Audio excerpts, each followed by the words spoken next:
Welcome to Jericho, most ancient city as archaeologists understand cities in terms of being walled.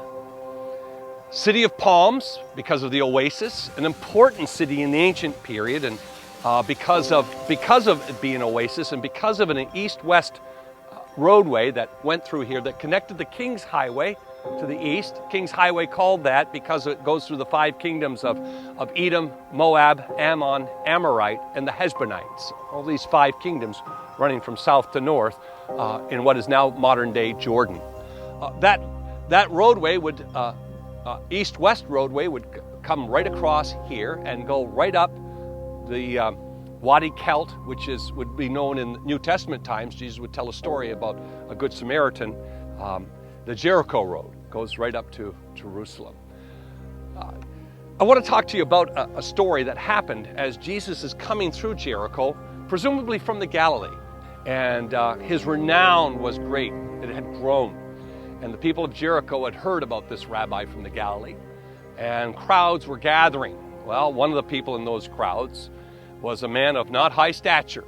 And his name was Zacchaeus. And Zacchaeus climbs this tree. And as Jesus is making his way through Jericho, the way Luke tells it, it's almost as if the reason Jesus goes to Jericho is not so that Zacchaeus can see him, but so that he can see Zacchaeus. Jesus walks along, and with all these crowds around him, he stops underneath that sycamore tree. He looks up and says, Zacchaeus, I want to eat at your house. No introductions, I want to eat at your house.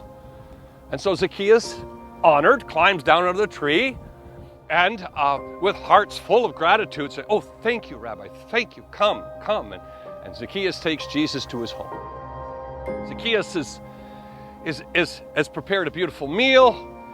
Jesus is at table, enjoying that meal with Zacchaeus and the family and whatever other friends, the disciples, the hospitality. But there are those who would have liked to have been at the table. They're not. And they're starting to question, and their motives aren't exactly pure. They're starting to question the fact that Jesus is having supper with Zacchaeus. And they call Zacchaeus a sinner. Now, understanding in the biblical times, a sinner was not necessarily referred to as someone who didn't know God. There were the blasphemous pagans who were, according to our standards, sinners, but in this time, they weren't known as sinners. Sinners were Jews who were involved in unclean things. For example, dealing with money, dealing with the Gentiles, dealing with Romans. And in their dealings, many times, the dealings that they had was on behalf of the temple, on behalf of the religious leaders, so that things could work. And Zacchaeus was the chief of sinners. He was the head tax collector, as it were. He was the head money changer. And he was considered a sinner by the very religious authorities that he was serving.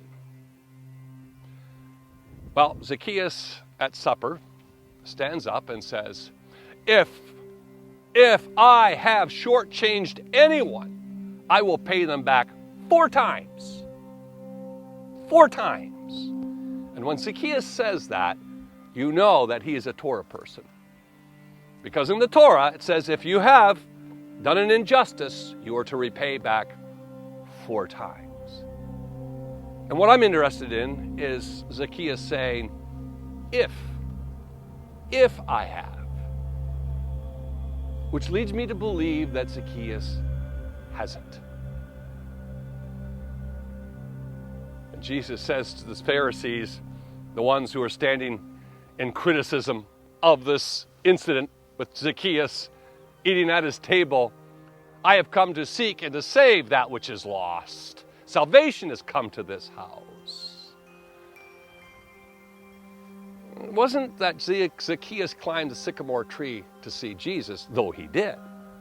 It was that Jesus came to Jericho to seek out Zacchaeus.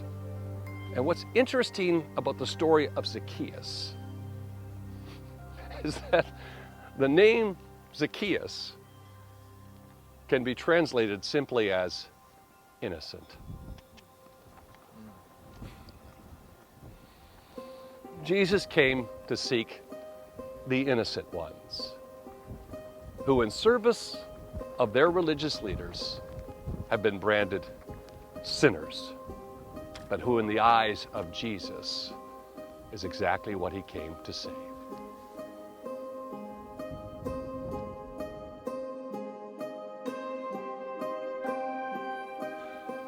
So the Zacchaeus, who had climbed the tree in order to see Jesus, sees him in a way that those crowds around him didn't. As Luke crafts his gospel, this is one of those stories that he crafts in such a way that in coming to Jericho, Jesus encounters a man who calls to him from the side of the road. His name was Bartimaeus, and he was blind. He wanted to see as well. Jesus, Son of David, have mercy on me. The man is brought to Jesus. Jesus asks him, what do you want? He says, I want to see. I want to see. And Jesus restores the sight to Bartimaeus. Then Jesus encounters Zacchaeus, who wants to see Jesus and climbs a tree. And Jesus goes to Zacchaeus' home, and Zacchaeus is confronted lovingly by Jesus, who says, this day salvation has come to your house. And the word salvation is literally Jesus. This day Jesus has come to your house. Two people who want to see. One who needs the eyes, and another who needs the perspective. And the next story, as it were, is of an innocent one who would be in a tree. Only this one wouldn't be a sycamore tree. This would be a cross. And this one wouldn't repay 4 times. This one would repay for everything and forever and for all of us.